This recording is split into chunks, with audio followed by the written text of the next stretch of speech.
ఇప్పటివరకు UK immigration, UK politics గురించి discuss చేసినాం కదా. ఇప్పుడు యూకే జాబ్ మార్కెట్ రియాలిటీ ఏంటో తెలుసుకుందాం. కోవిడ్ తర్వాత 2021, 2022లో జాబ్ మార్కెట్ అనేది చాలా స్ట్రాంగ్ గా ఉండే, చాలా అగ్రెసివ్ గా హైర్ చేసుకున్నారు. 2023 నుండి మార్కెట్ అనేది స్లో అవ్వడం స్టార్ట్ అయింది. 2025లో 730K జాబ్ వేకెన్సీస్ ఉన్నాయి.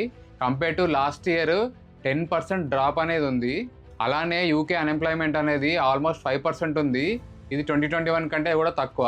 దీన్ని బట్టి మనకి ఏమర్థమవుతుందంటే జాబ్స్ అనేది చాలా తక్కువ ఉన్నాయి అండ్ కాంపిటీషన్ అనేది పెరిగింది. 1 year బ్యాక్ ఎవ్రీ జాబ్ వేకెన్సీకి 2 members అన్ఎంప్లాయిడ్ ఉంటుండే, ఇప్పుడు అది 2.5 అయింది.